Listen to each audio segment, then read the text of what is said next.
Jesus has left Chicago. Yeah, I can dig that, man. I can go with that totally. Hey, everybody, how you doing? It's a hump day, and hope you're having a good one. If you're off today, well, I hope you're having fun. And if you do the Thanksgiving thing, then I hope it's a good one and festive, and good vibes. Nothing missing, nothing broken, and that favor be around everything. And give thanks to the bird. I mean, it gave up its life, It's like, did I really have a choice in this matter? Yeah. It's like that's what I was born to do, right? There I am. Steiger, you're looking good today. Yeah. Yeah, actually sending a message to me. Let me see. Yeah, I heard it. Message in a bottle. So what's up, everybody? Purgatory Traveler, how you doing? Aaron and Shirley and Jackie and Lauren, how are you doing? Early in the morning down there. Good to see you, DC. Hello, Loretta. Uh Lagaza Abandon, good to see you. Chloe, what's up? You like the tunes, eh? Yeah. Man, it gets you moving. It creates that concentric wave, music, most powerful magic I know of. I mean, could you imagine an existence where you don't hear music? If you're born deaf, I mean, wow, what a privilege. I mean, if you got nothing else out of the experience going through here, man, and if you got a hold of music, oh man, yeah. I mean, how do they take that away? They can't take that away. Yeah. Anyway, Mark, how you doing, brother? All the way down there in South America. Good to see you. Happy Thanksgiving, Melissa. Hello, Lori, Nina. So, speaking of Nina, Saul, good to see you.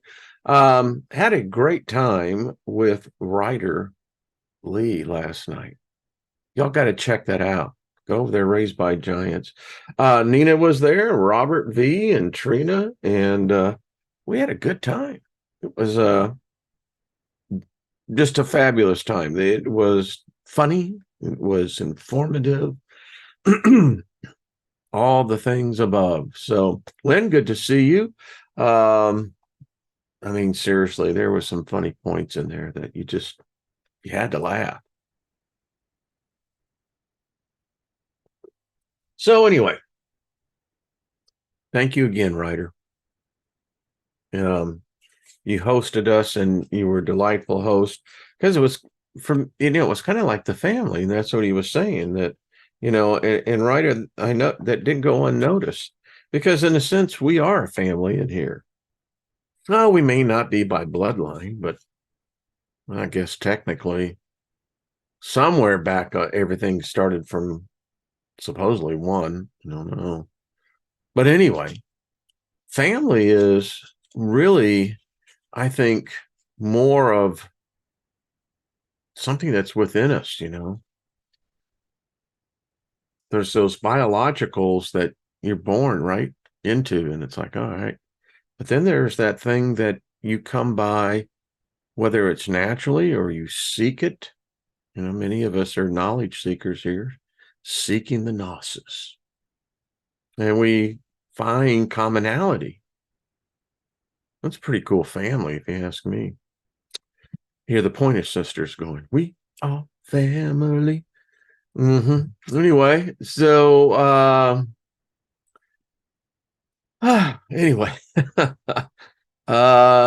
got a good one today. And so if you look at this thing, that when we get finished with this journey in this realm, in this dimension, that there is yet a greater dimension, plane of existence, reality, ether, whatever you want to call it, that basically either enshrouds this one or is kind of like connected. It's kind of odd because, if you think about the earth is spinning, we go around the sun, but we're actually going through the helical model. We're going And they tell us that we're moving really fast anyway.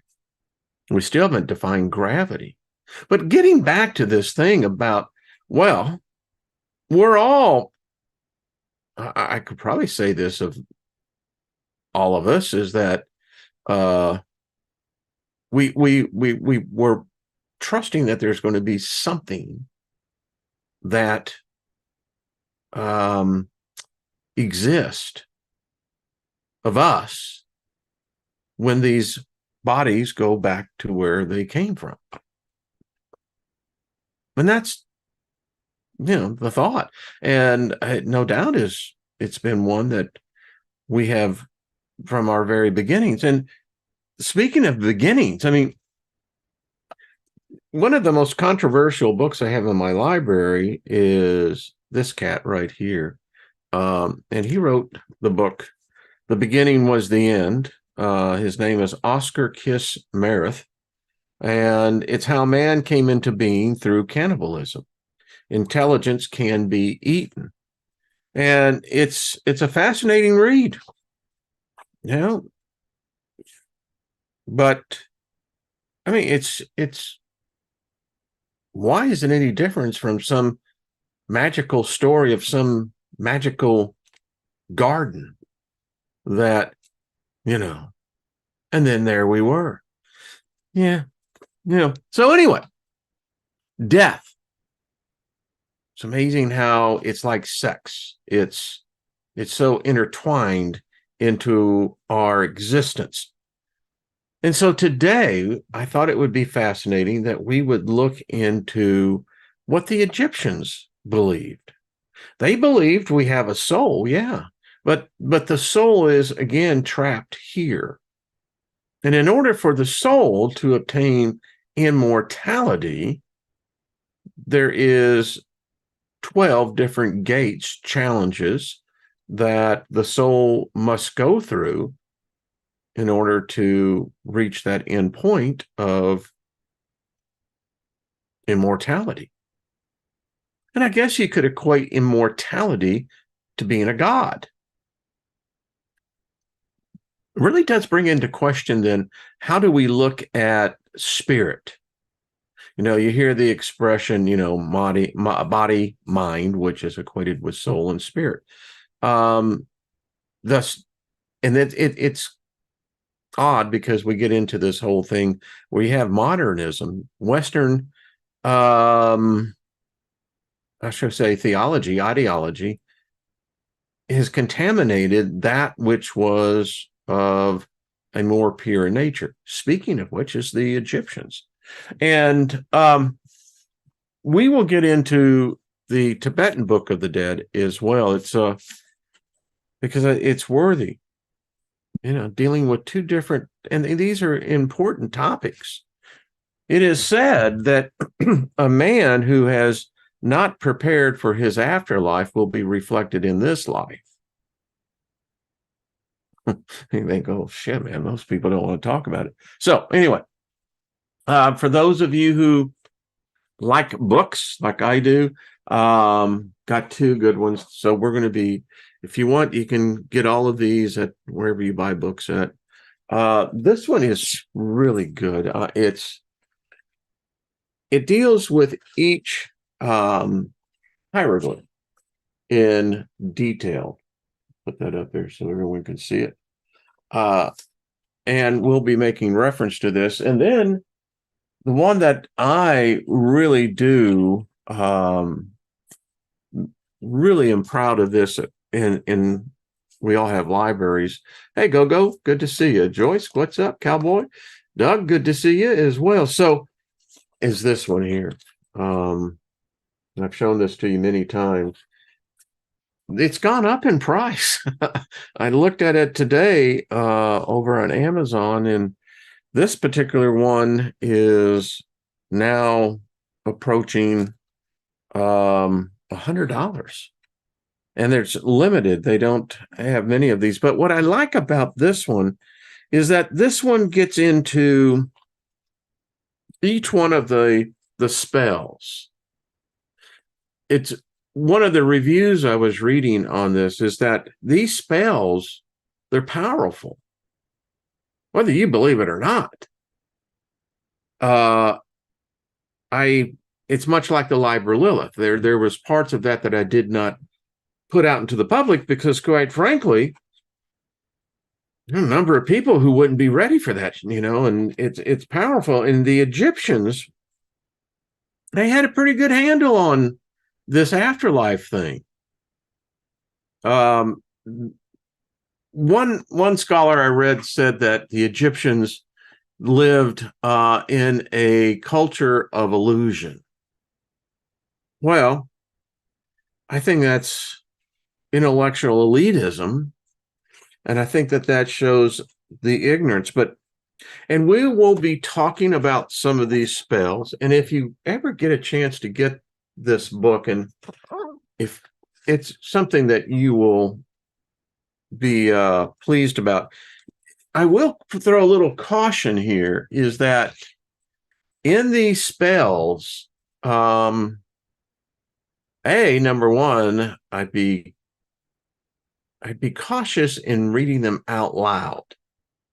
You can read with your mind, but understand you're dealing with a hierarchy, a structure that is no different than what people today believe in, the Jesus or whatever freaking savior that they're looking for. They got it all from the Egyptians. The Jesus character is merely a metaphor copy, a similitude to Osiris. Yeah. So if you believe in modern day culture that you have a soul and that there's this structure of God, angels and demons, well, all right, it's no different. Probably if the Egyptian of 3,000 years ago were to listen to the way that you believe today, who do you think is going to be laughing at who? I'll guarantee you this, the Egyptians will be going, oh, sure. You believe in what? It's that right? And then they're going to be going, why, you plagiarist son of a bitch, but I digress. Voice, how are you doing? Just tuning in, and yeah, thank you. I'm appreciative of all of you. Yeah, Paul Joe, yeah, you got to do that, man. I mean, you don't want to be messing with these entities. They exist. I don't think they went anywhere. We're going to see. In fact, let me just stop talking. I put together a little presentation as we get into the 12 gates. These are the 12 challenges that the Egyptians believe that this is how the soul works. And if you fail in these quests, you come back in. And this is the book. I have actually ordered this one. And so, you've got the pantheon of the deities. The thing I like about the Egyptian culture is that it's as much masculine as it is feminine. Yeah, the raw god, is at the top of the food chain, but it's the same way in modern day religion. I don't know. Y'all are here. We're all philosophers, and it's kind of like the philosopher's corner. I was thinking about this the other day. I couldn't tell you a religion today that basically has a female at the top. Do you? I don't know. It's like, So interesting, this language. And one of the things that is, you begin to familiarize yourself with these hieroglyphs is that the serpents are everywhere. Everywhere. And then you've got, these beings that I have no doubt exist. did they exist physically? Modern academics would probably ridicule you if you were to say, yeah, I believe they existed literally. But yet, today we're told that to believe that there was some cat that was murdered and then somehow came back to life, but wasn't actually human anymore, but had supernatural powers. And oh, by the way, could change its shape. How is it any different? Seriously? I mean, you got a whole demonology structure. You got a whole angelic structure. I mean, how is it any different? It ain't. Just that these cats may, in fact, have been as real. And so this is I believe, and we'll get into this.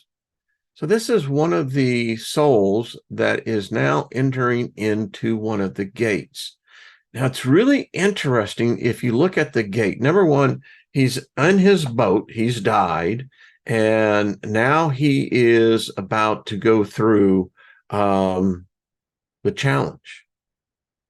And you can see the staff of Ra there. You can see the serpent.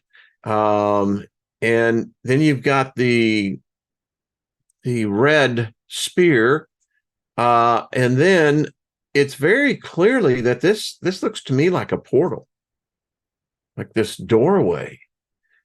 And when you look at the serpent that encrusts the top, the whole structure, yeah. The other interesting thing is that you don't see the attendants, slaves, that they are not going through that. It seems like there are those beings that have their purpose. Again, at each challenge, each one of these, the one thing I love about this is, and I keep, just by looking at it, there's psychic connection, there's energy. I think they knew this. It tells the story that for the culture of the Egyptians in the dynasties of the pharaohs, the afterlife was more important than this life. And again, only a fool would not to begin to prepare for that next journey while you're in this life. Kind of the story goes that if you are so foolish that you make no preparation, then you're going to have a real difficult time right from the get-go. And the problem today with modern theism is that, it lulls the individual into this complacency. Is like, don't worry about it. We can have it all taken care of. Just listen to us and you're going to be fine. Oh, really? But anyway, and the story, I mean, you can learn the language, as I understand. And I think we're going to get a little bit, poquito, a little bit of understanding. But again, just looking at it from a very ignorant neophyte, me, I can, yeah, there's a certain thing you begin to say, all right, yeah. And as we're going to learn, we're going to find out who these people are. And then it gets interesting.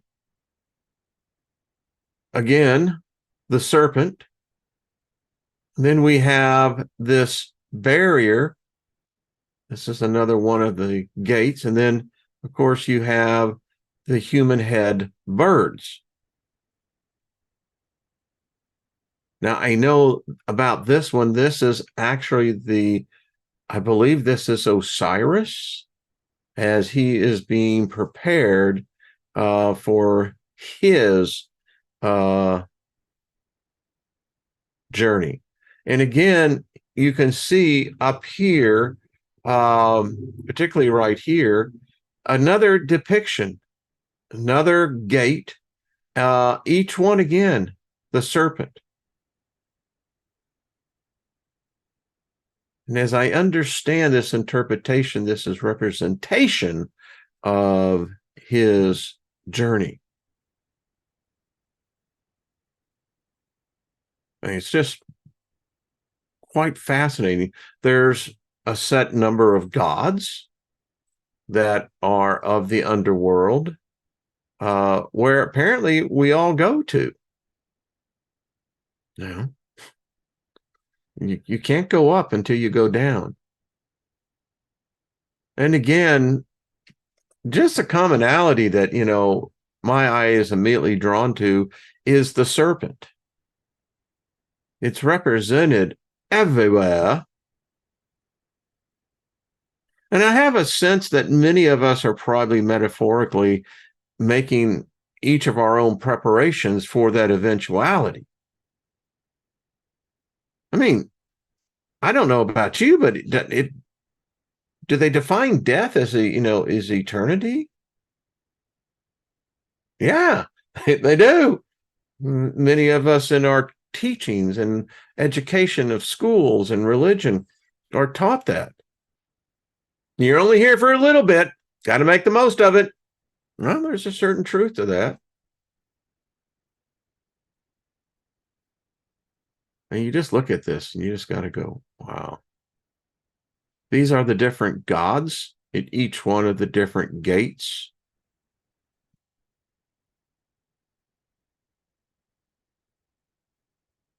These are each one of a different challenge. I mean, I just find it so fascinating.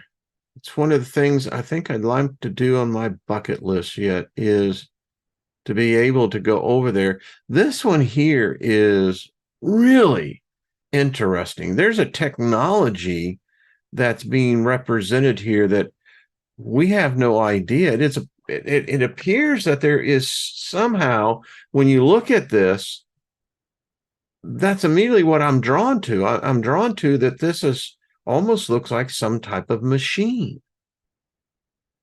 But it's unlike any machine or apparatus that I know of today. And if you look down here at the bottom, whatever it is, this is represented by a serpent. But when you look at what's happening here, it's very odd. And then you got the serpent here, here, here, here. And you can see that this is something here as well, because here is appears to be a bull, I believe. And again, I don't understand the language, but I'm fascinated because our minds see in pictures. And so depending where your mind is at, it strikes a chord with you. You're going, I'm not sure, but I get a sense of what this story is about. It's a journey. I get that. And then it appears to be a series of challenges here. And again, representing the serpent here, here, here, here. You have the crocodile here, which is a god. Obviously, it would appear that this is a god. There's the staff of Ra. And again, I'm a neophyte. But I can get what's going on here, at least what I'm seeing. And I think that's the beauty of this language. A picture tells 1,000 words, right?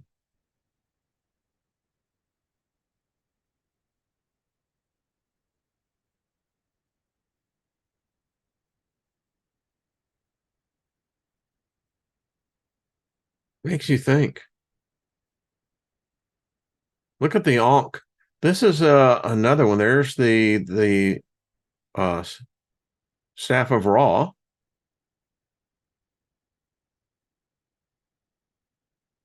I mean, were these actually, half human, half animal?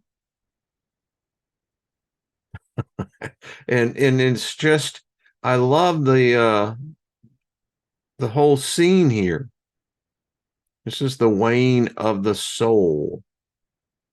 And if you are found lacking, you go back.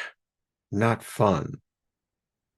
If you're not, if you found worthy, you go into the next level.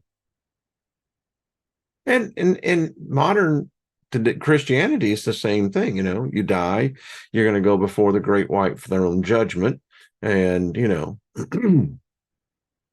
if you got the Willy Wonka ticket, you get to go through the pearly gates. And if not, you're going to have demonic beings, angels, that will rip you apart as they throw you into the pit.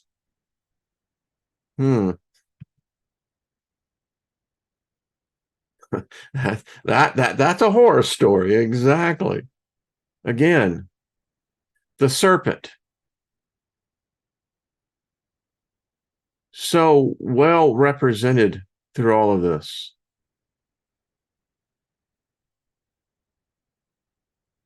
I just like looking at the pictures. This is another, it's and again, as you can see here is the second gate we're going to read about.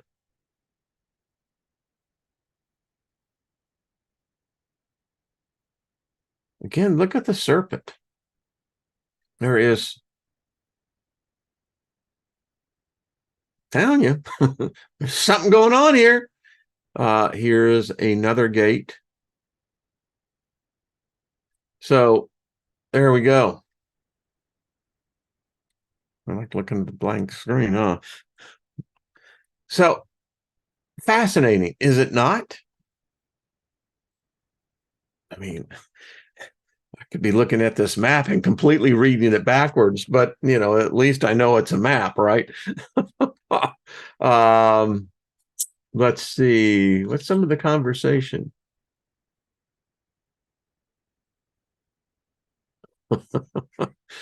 I like, hey, Brenda, good to see you, Street Mom. Claudette, how are you doing, John Price? They depicted their gods as 100 feet tall. Well, the Book of Enoch says that the Nephilim were 4,500 feet tall. The who borrowed from who? Hey, Robert, what's up?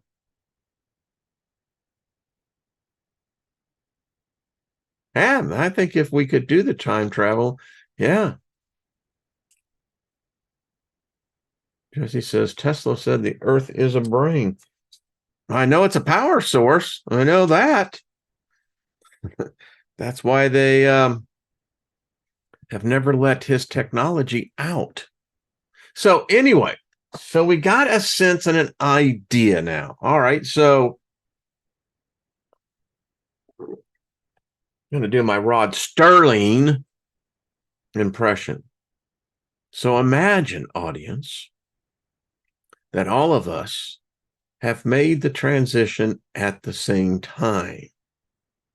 We're standing on a platform waiting for the individual gondolas to take each of us, only one of us, into each one. And as we watch each of our, for instance, John and Jesse and Lady Ellie and Robert, we're all standing there, and now here comes Robert's gondola. So we all know, at least to some degree, about what's going to happen. So now we get an insight as to what awaits us, because we're all seeing this. Each person going up to this gate, and whether it's a machine, whether it's a teleportation machine, whether it transmutes you, whatever, we know this, it takes you to a different dimension, a reality, each fully equipped with its own peculiarities as well. The question is, as we were talking last night, I think Ryder was bringing up, how its adaptability. How quickly are you going to be adapted?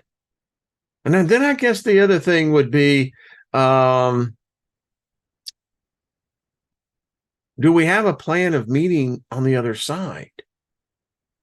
Well, that's something. How many of us are going to make it? And then how long do those who did make it wait? Or can you wait?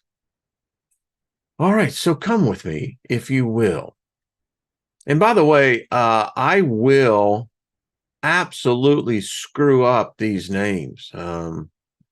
I did go in, as I was putting this together, Amtuat, that's how it's pronounced, but I know what that translates into English, and it would be the book of I did.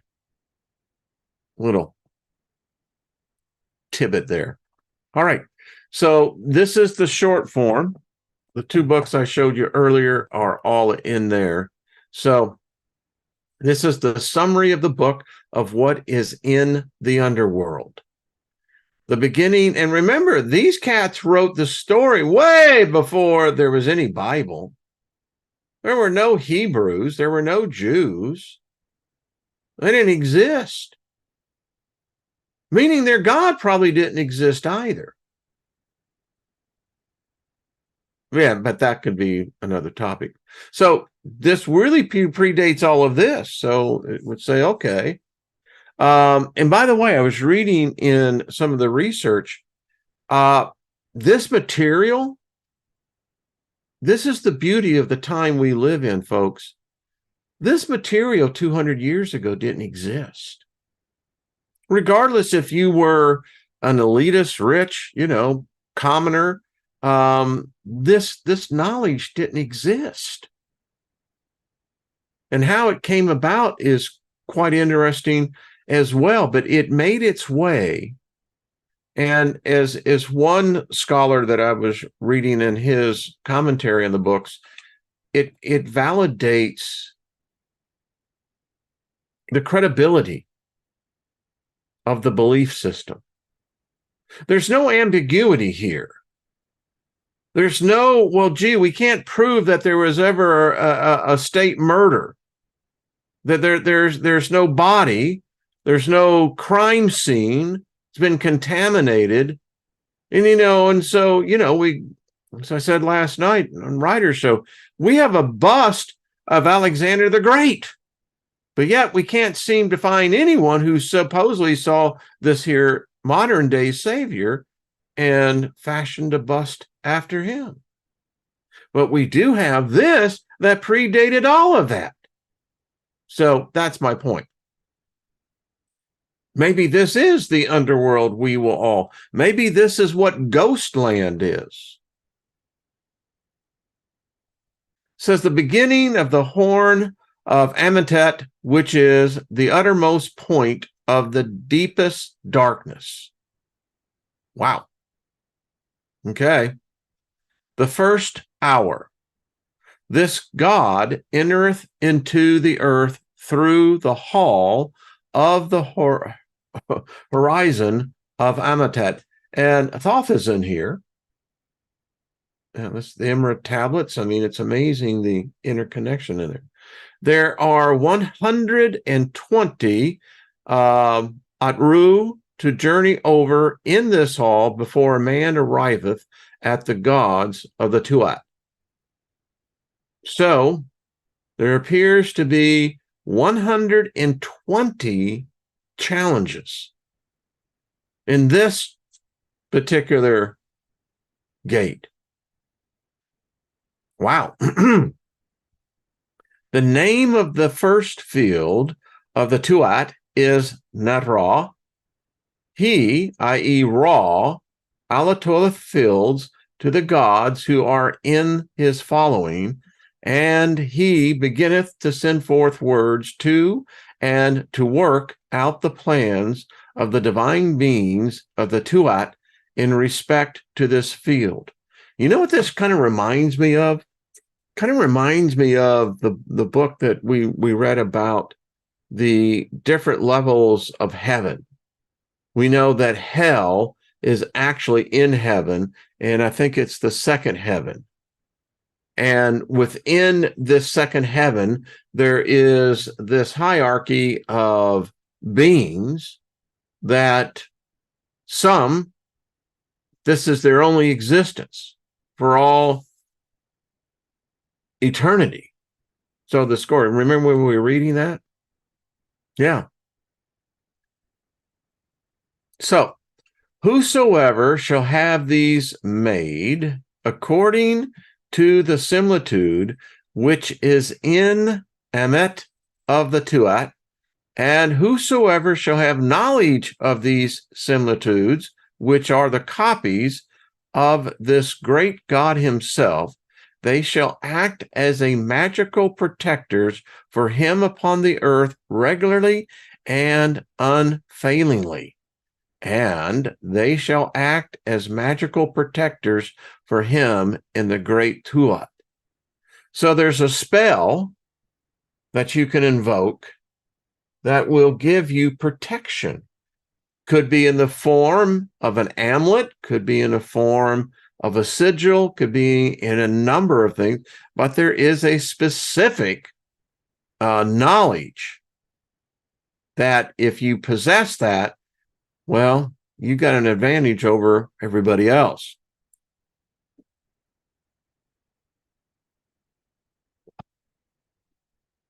The Yushamet Hatu Cafe Ra is the name of the first hour of the night which guideth this great God through this hall.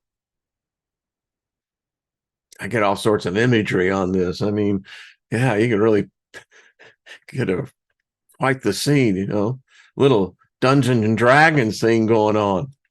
The second hour. So you can get a magical amulet that's going to help you go through the first gate. So here we are now in the next one. This great God afterwards taketh up his position in the Uranus, which is 309 atur in length and 120 atur in width. The name of the gods who are in this field, I don't always get this idea of different fields of energy. It's got more of a feeling of energy, whether it be bio, whether it be electrical, whether it be magnetic, just get that feel. Whoever knoweth their names shall have his existence with them, and unto him shall this great God allot fields in the place wherein they are in the field of urns. He shall stand up with the gods who stand up, the Ahua, and he shall travel on in the following. Of this great God, he shall enter into the earth, he shall force a way through the Tuat, he shall cleave a passage through the tresses of the gods with flowing hair. I think that would be the Kinzu. He shall travel on by the eater of the ass, Ama. I've got no idea. After the emptying of the lands, he shall eat bread cakes in the boat of the earth, and there shall be given unto him the fourth part of the Tabua. We'll get into the names a little bit more, but just get the story. So obviously this is a good thing. I mean, he's shows that you eat maybe in the next life. That's weird. Yeah, because that's that one question. Do angels and do demons, do ghosts, do they eat?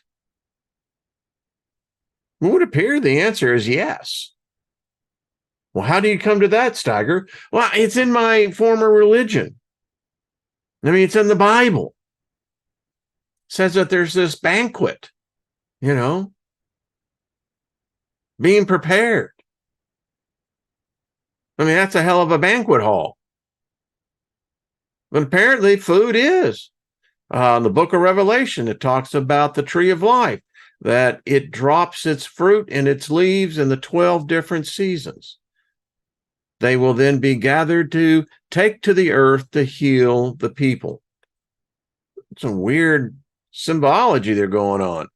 All right, so Osiris on his journey continues. Whosoever shall have made in writing or in drawing similitudes of the Bahu, I don't know what that is, Tuati, i.e., the souls of Tuat, in the forms in which they are in Amet of the Tuat, now the beginning of such representations should be from Ametet.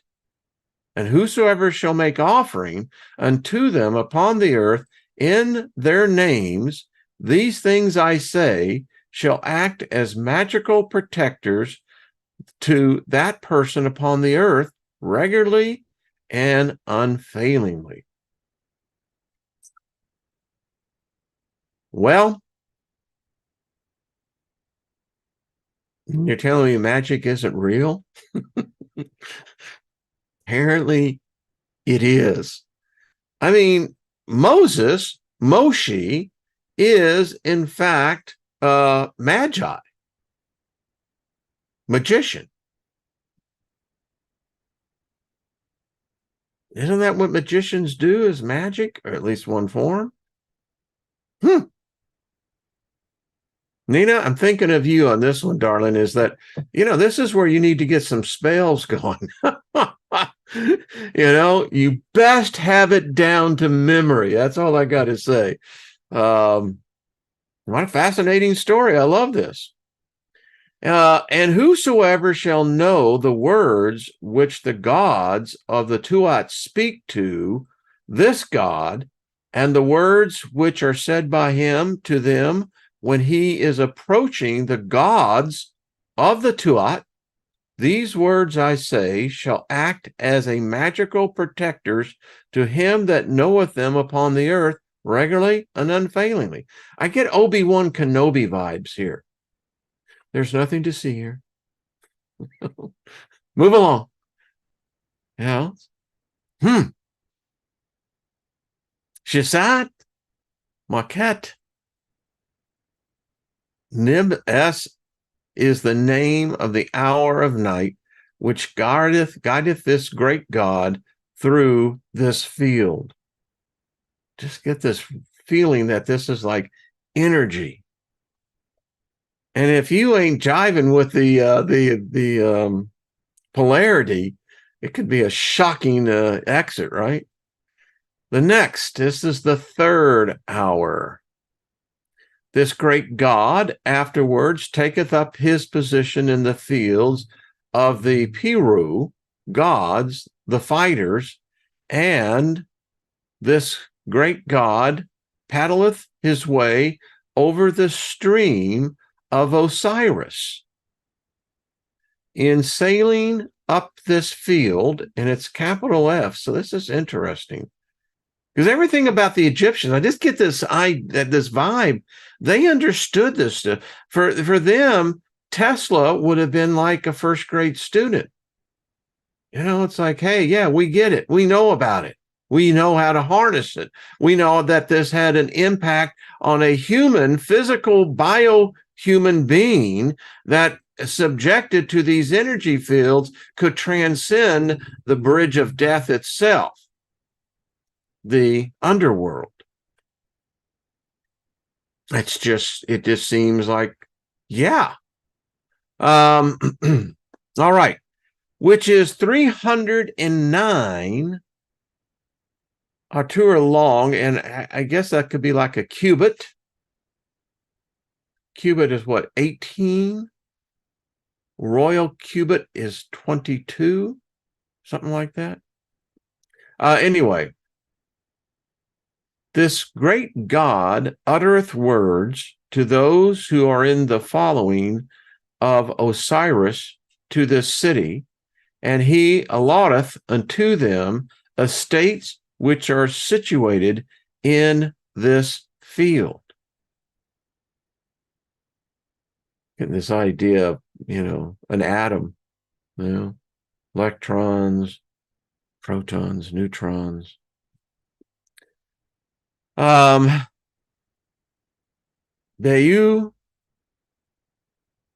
Shido, the hidden souls, is the name of the gods who are in this field, and whosoever knoweth their names upon the earth shall be able to approach to the place where Osiris is, and there shall be given unto him water for his field. This has got symbolism all over in my head. So the other one, we're just going to say that this is Neb. How about that? Is the name of this field. Whosoever shall know these hidden similitudes of the hidden souls in the correct forms wherein they are depicted in the Amnet of the Tuat. Now the beginning of such representation should be from Ametet. These figures, I say, shall act as magical protectors to that man upon the earth and in Nederkurat, regularly and unfailingly. If you know what's going on here, I mean, you can really come into this thing fully loaded. Wow.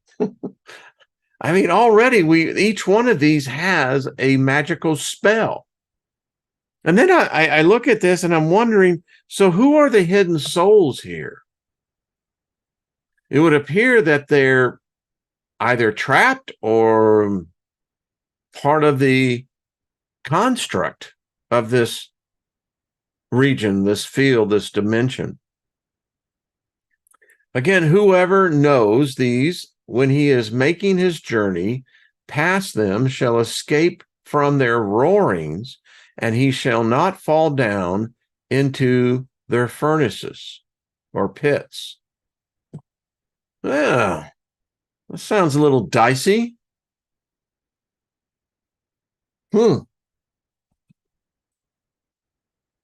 Yeah. It's like, okay, how many lives do we have on this? Wow. And now that all of you who are listening to you, thank you, by the way, it's in our head now. I mean, whether we understand it or not, it's in our head. Even if it's just that little seed. It says, whoever knows this, when he is keeping ward over his seat or place, his bread cake shall be with raw. Well, that sounds like a dinner. It's like eating with the captain on the cruise ship, right? And whosoever knoweth this, being soul and spirit, shall have the mastery over his legs and shall never enter into the place of destruction, but he shall come forth with his attributes or forms and shall snuff the air for this hour. Well, that's pretty heavy. Isn't that interesting how it says being soul and spirit? I love these when we get together, the, synchronicities. Here's a document older than, Moses, literally, making reference to two aspects, maybe of the same energy, positive, negative. But man, number one, you're going to be eating bread cakes, which I guess that's a really good thing. Probably sweet, probably loaded with figs and nuts, and man, it just makes you want to go, yeah. And you're eating with the big dude, the the big raw. And it says, whoever knows this, being soul and spirit, shall have the mastery over his legs and shall never enter into the place of destruction. Just me, but going with the story, sounds like this might be important. How are we so far? Did we lose anyone yet? I mean, how many of us have walked through now these different portals, right? Theonetit is the name of the hour of the night which guides this great God through this field. So we're coming up onto the 4th hour. The majesty of this great God, having been towed along, afterwards takes up his position in the secret circle of Amitet. And he performs the affairs of the gods of the Tuat, who are therein by means of his voice, but he sees them not.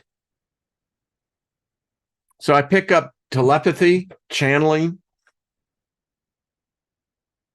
This is really interesting. So anytime you see this circle, and I think that is Amitet, must be a big deal. And particularly when you look at this, so you're acting as a proxy for the affairs of the gods of the Tuat, who therein by means of his voice, but he can't see him, so he's speaking it. Very interesting. Anak Kapura is the name of the gate of this circle. Amat Sethua is the name of this circle. Whoever knows this representation of the hidden roads of the Restadet and the holy paths of the Ameneth, and the secret doors which are in the land of Sychar, the God who is upon his stand shall be in the condition of him that eateth the bread cakes, which are made for the mouth of the living, all caps, gods, in the temple of them. I don't know exactly what's being, really said and meant here, but I'm really getting the vibe that, wow, this is a big deal. I think of Courtney, when she reads from the Immortality, it's like, yeah, interesting. Whosoever knoweth this shall be in the condition of him that is Ma'at, it's Ma'at, on the ways, and he shall journey over the roads of the Riashathu, and he shall see the representation of the Amatet. I don't know what URT sounds like phonetically, but this is the name of the hour of the night which guides this great God. Well, I just got to tell you, this 4th one, it was short, but whoa. Hey, go back and try to figure this one out. So there's obviously there's challenges. The doors are not readily seen. The roads and the paths are not recognizable.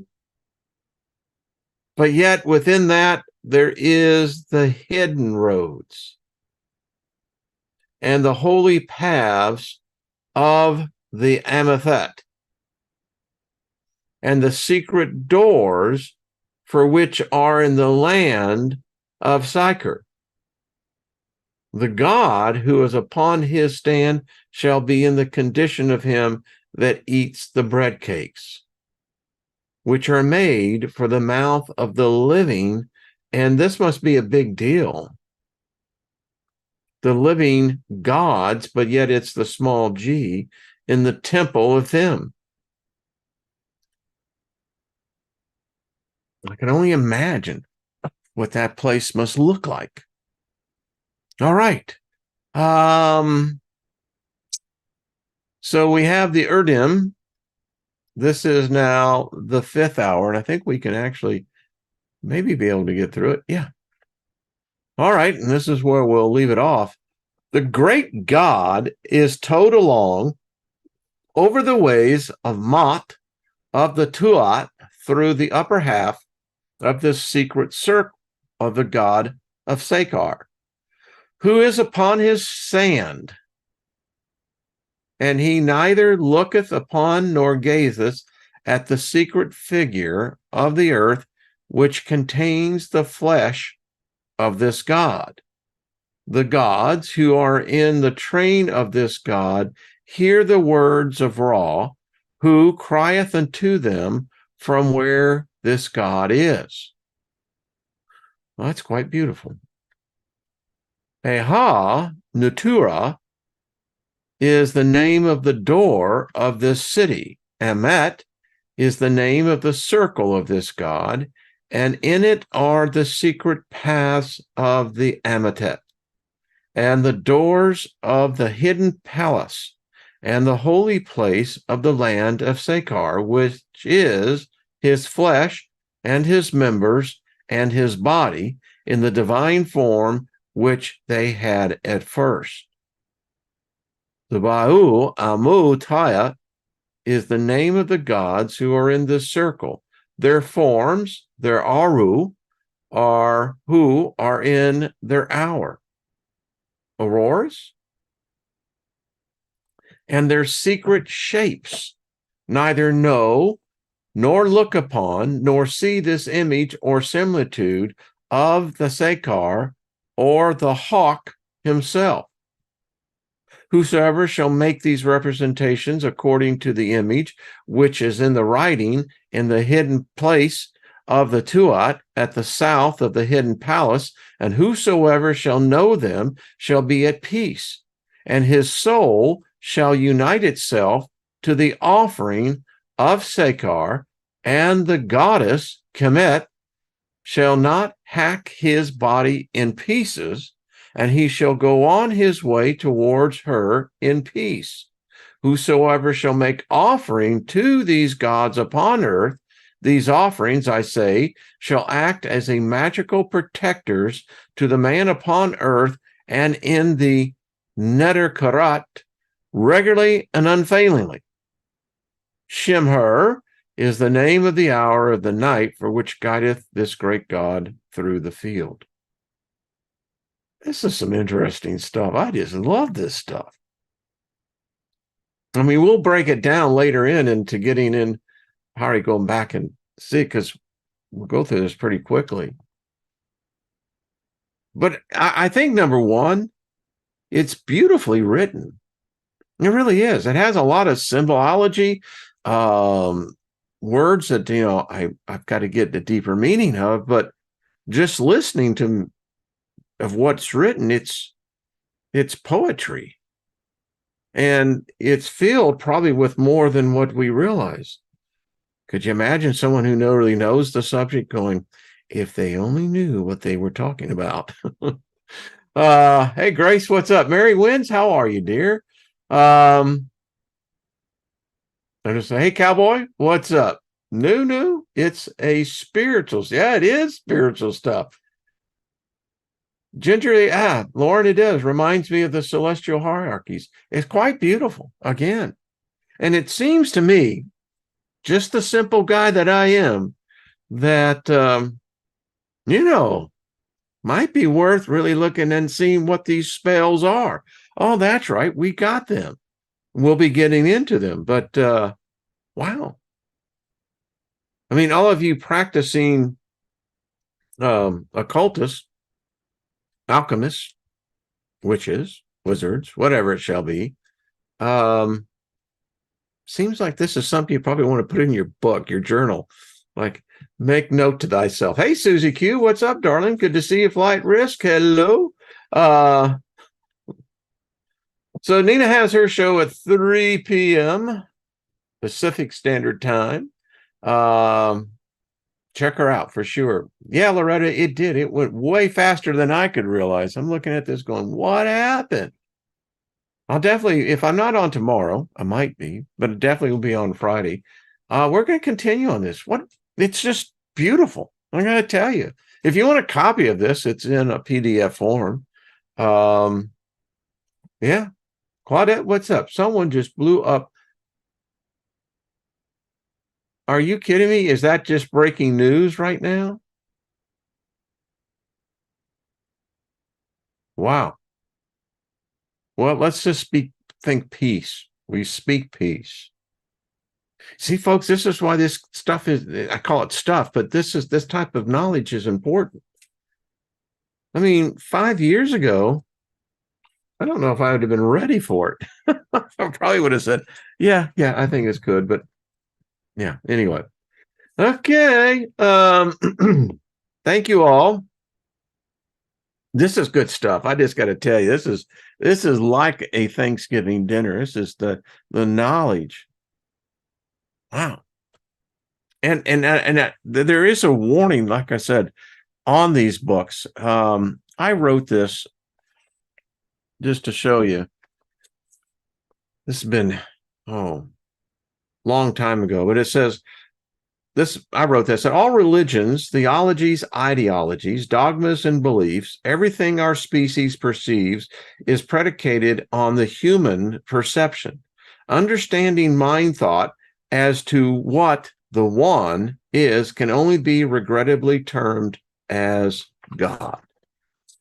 It's in this is with the book. So I do that to remind myself that a year from now, I won't be where I am here. I'll have more that will add to, whatever that belief is. It's always in construction.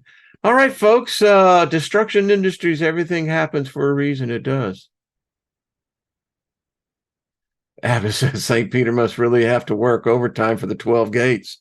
Isn't it true? And it's interesting because we're reading on the 12 gates here, but Jerusalem has 12 gates.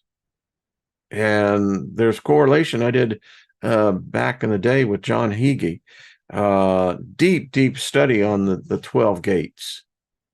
So I'm seeing the correlation between what the Egyptians were, and I'm going, so that's how they came up with that, huh? Anyway. All right, folks, much love to you all. Thank you. Happy Thanksgiving, wherever you are in the world. I'm thankful for each and every one of you. You have brought such joy and delight and knowledge and love and friendship into my life. Subsequently, because Lynn, I'm her representative, her surrogate on this. And we thank you all. It's still an interesting journey. It continues on. But I just want to say thank you all. And, we'll continue on learning, talking, discussing as the journey continues, right? So much love to everyone. And we will, like I said, I don't know about tomorrow. If it works out, it'll be, but definitely Friday, because this is, I'm going to continue it. We'll read it all, and then we're going to say, well, then what happens next? We'll start dissecting it. All right. Much love. Thank you, Paul, Joe. Thank all of you as well. Dance on Waves, how are you? William, good to see you. Right back at you, Robert V. And Stephen, thank you as well. All right, folks, until we meet again, that's what the cowboy says, right?